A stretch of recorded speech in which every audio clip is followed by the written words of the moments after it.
15,000 wraps ہوئی ہیں, gang wraps ہوئی ہیں, 10,000 جو ہیں وہ ابڈکشنز ہوئی ہیں, 7,000 فورس ہوئی ہیں, فورس ڈس اپیرنسز ہوئی ہیں, 9 سال سے لے کر 20 سال تک کے بچے اٹھا کے 7,000 جیلوں میں ڈالے ہوئے ہیں. ہمارے ان کے جتنے حریت پسند لیڈر ہیں انکلوڈنگ یاسین ملک اینڈ ادرس, ان کو جیلوں میں ڈالا ہوا ہے. آپ مجھے بتائیں کہ یہ کاز آف ایکشن نہیں ہے. کوئی کسی ویسٹ ملک میں ایک بندے کو 2 دن سزا ہو جائے یا 2 دن جیل میں ریمانڈ زیادہ ہو جائے تو اس کے لیے چیخیں نکل پڑتی ہیں. یقینی طور پر یہ بڑا اہم معاملہ ہے, اس کو اٹھانا چاہیے تھا. بہت شکریہ رحمان ملک صاحب, آپ نے اپنا قیمتی وقت اور ہم سے گفتگو کی. ناظرین یہاں پہ وقت تو ایک بریک کا, ہمارے ساتھ رہیے گا.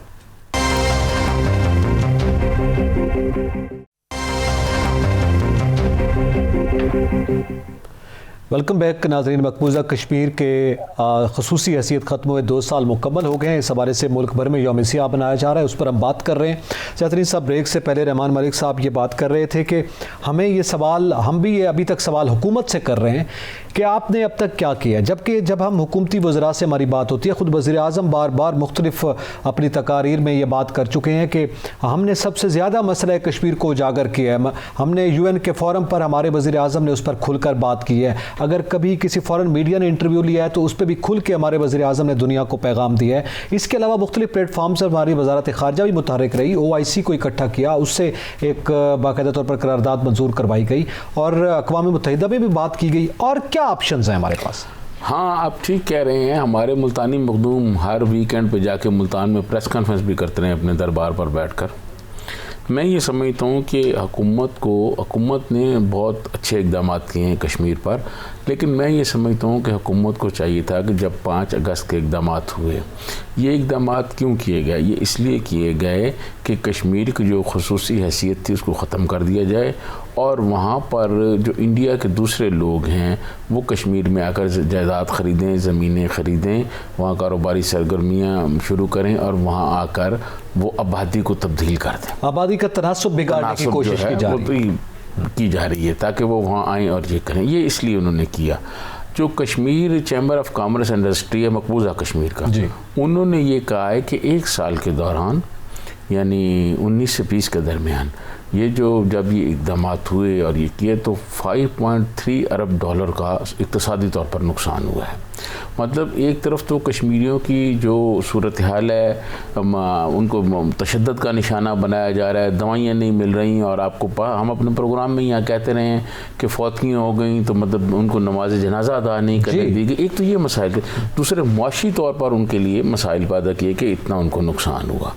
آپ نے یہ کہا کہ حکومت اور کیا کرتی. میں سمجھتا ہوں حکومت کو آج بھی ایک کشمیر پر آل پارٹیز کانفرنس بلانی چاہیے مقبوضہ کشمیر پر, اور ساری پارٹیز کو, سارے لیڈرز کو اس میں بلانا چاہیے اور ان کو یہ کہنا چاہیے کہ وہ اپنے اپنے تعلقات استعمال کریں. دیکھیں جیسے پیپلز پارٹی کی لیڈرشپ ہے, آصف علی زرداری صاحب ہیں, ان کے ایرانین لیڈرشپ سے بہت اچھے تعلقات ہیں, اور ان کے دبئی کی جو لیڈرشپ ہے ان سے بہت اچھے تعلقات ہیں. وہ اپنا وہاں اثر رسوخ استعمال کریں. اسی طرح میاں شہباز شریف, نواز شریف جو ہیں ان کے ترکی اور سعودی عرب سے بہت اچھے تعلقات ہیں. ان کو کہا جائے کہ جناب اپنے تعلقات استعمال کریں اور وہ ہمارے موقف کی حمایت کریں, اور ہم مل کر جو ہے دیکھیں ہماری آپس کی لڑائیاں, احتساب اور یہ کرپشن, چور ڈاکو, یہ تو چلتا رہے گا. یہ تو جب سے پاکستان بنا ہے یہ اس قسم کی باتیں چلتی رہی ہیں. تو کئی نیب قانون بھی بنے اور تبدیل بھی ہوتے رہے, احتساب کے ادارے بھی بنے, لیکن میں سمجھتا ہوں کہ کشمیری قوم کے لیے ہمیں متحد ہونا چاہیے. ہم متحد ہو کے تمام لیڈرشپ جو ہے وہ اپنے اثر رسوخ استعمال کرے دنیا بھر کے حکمرانوں سے. یہاں شریف خاندان 35-40 سال پاکستان میں اقتدار میں رہا ہے اور ان کے عرب سے بہت اچھے تعلقات ہیں. کنگ عبداللہ سے بھی ان کے اچھے تعلقات تھے, اب موجودہ جو وہاں کی لیڈرشپ ہے ان سے بھی اچھے تعلقات ہیں. تو میں یہ سمجھتا ہوں کہ جب یہ واقعہ ہوا تو حکومت نے ایک آل پارٹیز کانفرنس نہیں بلائی.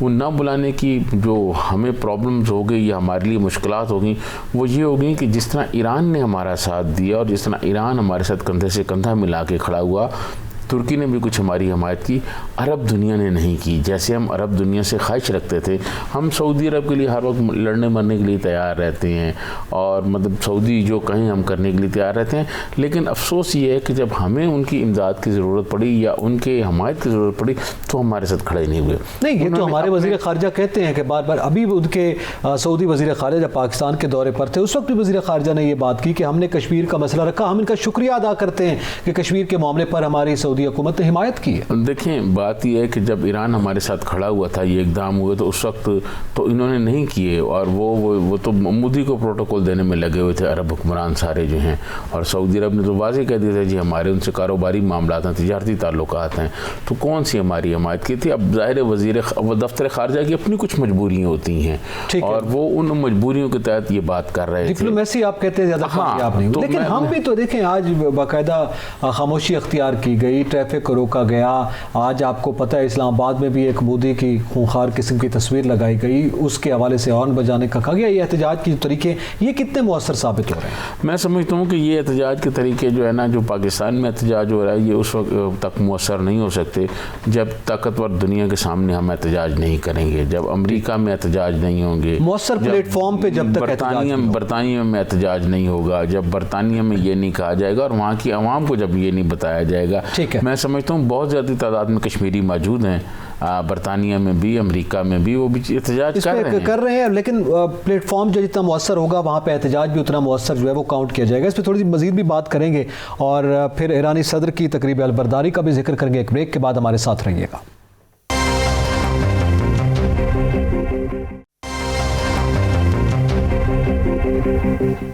ویلکم بیک ناظرین، یوم سیاہ کا ذکر کر رہے ہیں۔ سیاترین صاحب، بریک سے پہلے آپ یہ بات کر رہے تھے کہ دنیا کے مختلف ممالک کے حوالے سے بھی اور ہمارا اپنا جو احتجاج کا طریقہ ہے۔ ابھی رحمان ملک صاحب نے کچھ باتیں کی، انہوں نے کہا ایک تو آپ ICJ یعنی انٹرنیشنل کورٹ آف جسٹس یا عالمی عدالت انصاف کی طرف آپ کیوں نہیں گئے؟ ایک تو انہوں نے حکومت سے یہ سوال کیا، اس جانب ہمیں بڑھنا چاہیے تھا، اور دوسرا اگر آپ کوئی پریکٹیکل سٹیپ اس طرح کا نہیں اٹھاتے تو انہوں نے یہ بات بھی ہماری گفتگو کے دوران کہی کہ میں حاضر ہوں، میں فرنٹ پہ آنے کے لیے تیار ہوں۔ تو آپ کیا سمجھتے ہیں یہ دیگر فورمز بھی ہیں، احتجاج سے ہٹ کر کچھ ایکشن بھی کیا جا سکتا ہے؟ اس حوالے سے میری دفتر خارجہ کے بڑے اہم لوگوں سے بات چیت ہوئی آج، تو انہوں نے یہ کہا کہ کیونکہ اقوام متحدہ کی قراردادیں آلریڈی منظور ہو چکی ہیں اور انڈیا خود گیا تھا اقوام متحدہ میں، تو اب ان پہ عمل درآمد ہونا چاہیے۔ ہم تو عمل درآمد چاہتے ہیں، کیونکہ اقوام متحدہ کی قراردادوں کے مطابق ہی کشمیر کا مسئلہ حل ہو سکتا ہے، اس کے علاوہ مسئلہ حل نہیں ہوگا۔ دیکھیں انڈین لابی جو ہے وہ بہت تیز ہے، وہ ہر جگہ موجود ہے، اور آپ کو پتہ ہوگا ٹرمپ کے زمانے میں جب مودی وہاں گیا تو پھر وہاں جو انڈین موجود ہیں انہوں نے کس طرح وہاں ایک بڑا جلسہ کیا اور ساری صورتحال دکھائی۔ میں یہ سمجھتا ہوں کہ رحمان ملک صاحب کی بات اپنی جگہ درست ہو سکتی ہے، لیکن حکومت پاکستان جو ہے وہ اقدامات ایسے نہیں کر سکتی جو اقوام متحدہ کی جو قراردادیں منظور ہوئی ہیں ان سے پھر کوئی ہمیں نقصان ہو یا ہمارے موقف کو نقصان ہو۔ یہ ایک بڑی اس وجہ سے قانونی طور پر ہم آگے نہیں بڑھے، یہی وجہ ہے جس کی وجہ سے ہم اقوام متحدہ کی قراردادوں پر یہ ہم مطالبہ کر رہے ہیں کہ اس پر عمل درآمد کروایا جائے۔ اچھا ترین صاحب، آج ایک بڑی ڈیولپمنٹ ہوئی خطے کے اہم ملک ایران کے حوالے سے۔ آج ایران کے صدر ابراہیم رئیسی نے باقاعدہ طور پر حلف اٹھا لیا ہے۔ یہ ایران کے 8ویں صدر ہیں جنہوں نے یہ حلف اٹھایا، اور دنیا کے مختلف ممالک کی اہم شخصیات نے ان کی تقریب البرداری میں شرکت کی ہے۔ تو یہ جو نئی صدارت کا آغاز ہے، ابراہیم رئیسی کی صدارت کا آغاز ہے، آپ کیا دیکھ رہے ہیں خطے میں اس وقت جو تبدیلیاں رونما ہو چکی ہیں اس ضمن میں؟ دیکھیں میں یہ سمجھتا ہوں کہ آج کی جو تقریب تھی بڑی حوصلہ افزا تھی۔ اس میں مختلف ممالک کے صدور، وزراء اعظم، اسپیکر، چیئرمین، ہمارے چیئرمین سینٹ گئے ہوئے تھے، اور وزیر خارجہ اور بڑے اہم جو لوگ ہیں اور اہم شخصیات جو ہیں، وہ دنیا بھر کی جو اہم شخصیات ہیں وہ آئی ہوئی تھیں۔ عراق کے صدر موجود تھے، الجزائر کے وزیر اعظم گئے ہوئے تھے، اور دیگر بھی۔ جی، تو میں یہ سمجھتا ہوں کہ یہ ایک حوالے سے بڑی اہم تقریب تھی آج۔ تقریب مقصد حلف اٹھانا نہیں تھا، یہ اتنی دنیا کے لوگ جو وہاں گئے ہیں اور بڑی اہم شخصیات گئی ہیں، اس کا مطلب یہ ہے کہ وہ ایران کے پوائنٹ آف ویو سے اتفاق کرتے ہیں اور ایران کی پالیسیوں سے اتفاق کرتے ہیں۔ میں یہ سمجھتا ہوں کہ یہ وہاں جانا یہ دنیا کے لیے ایک میسج ہے کہ ایران دنیا میں کتنا اثر رسوخ رکھتا ہے، اس کے کہاں کہاں تعلقات ہیں اور لوگ کس طرح وہاں جمع ہوئے ہیں۔ یہ ایک تو ایران کی پالیسیوں کی حمایت ہے، دوسرا جو نئے صدر آئے ہیں میں سمجھتا ہوں ان کی ایک بڑی حمایت ہے، اور اب امریکہ کی جانب سے جو پابندیاں ہیں ایران پر اور جو مشکلات پیدا کی گئی ہیں، میں سمجھتا ہوں ان میں اب نرمی لانا امریکہ کی مجبوری بن جائے گی، اور ان پابندیوں کو کم کرنا، کیونکہ دنیا جو ہے وہ ایران کی طرف متوجہ ہو رہی رہی ہے. آپ کو یاد ہوگا کہ چائنا نے بہت بڑی سرمایہ کاری وہاں کی ہے, اور چائنی لیڈرشپ جو ہے وہ اس طرح نہیں ہے کہ کوئی جذباتی لیڈرشپ ہے یا وہ کوئی آج کا سوچتے ہیں, وہ 50 سال بعد کا سوچتے ہیں. تو انہوں نے جو ایک بہت بڑی تعداد دفاعی حوالے سے, معاشی حوالے سے بڑا حوالے سے دونوں ممالک, تو میں سمجھتا ہوں کہ آنے والے دنوں میں, آنے والے سالوں میں ایران جو ہے وہ خطے میں ایک بڑا ملک کے طور پر ابھرے گا, اور خطے کا جیسے ایک لیڈر ملک ہوتا ہے وہ اس طرف جائے گا, کیونکہ بہت بڑی. اور دوسری ایرانین لیڈرشپ جو ہے میں سمجھتا ہوں وہ بہت دانشمندانہ فیصلے کرتی ہے, وہ جذباتی فیصلے نہیں کرتی, وہ اس طرح لوگوں سے فیصلے نہیں کرتی کہ آج تعلقات ہیں کل نہیں ہیں. میں سمجھتا ہوں خطے کے جو اہم ممالک ہیں ان سے ایرانی لیڈرشپ کے بڑے قریبی تعلقات ہیں. ڈاکٹر اشرف غنی صاحب بھی وہاں گئے ہوئے تھے, افغان پریزیڈنٹ جو ہیں, اور بہت سارے لوگ گئے ہوئے تھے. تو خطے کے جو اہم ممالک ہیں ان سے ایران کے بہت اچھے تعلقات ہیں. اسی تعلقات کی وجہ سے ہی وہ لوگ وہاں پر گئے, اور یہ جو وہاں پر تقریب ہوئی ہے یہ امریکہ کے لیے اور یورپ کے لیے ایک میسج ہے. تو اب امریکہ اور یورپ کی جو موجودہ پالیسیاں تھیں ایران کے بارے میں, یا ٹرمپ کی جو مطلب پابندیاں تھیں اور جتنا انہوں نے وہ سخت لہجہ رکھا ہوا تھا, جو بائیڈن نے یہ کہا تھا ہم وہ کریں گے, پابندیاں ختم کریں گے, وہ پابندیاں اب ان کو ختم کرنی پڑیں گی. اور میں سمجھتا ہوں کہ ایران جو ہے اب ترقی کی منزلوں کی طرف نکلے گا. یہ اب معاملات آگے کی طرف بڑھیں گے. یہ ایک بہت اچھی تقریب تھی, اور وہاں لوگوں کا جانا جو ہے یہ میں سمجھتا ہوں بہت بڑی اہم بات. کافی تعداد میں دنیا کے مختلف ممالک, خطے کے عام ممالک بھی شریک ہوئے ہیں. یقینی طور پر یہ خطے کے لیے ایک مثبت پیش رفت ہو سکتی ہے. اسی کے ساتھ ہی اعتزاز نقی اور سجاد ترین کو اجازت دیجیے. اللہ حافظ.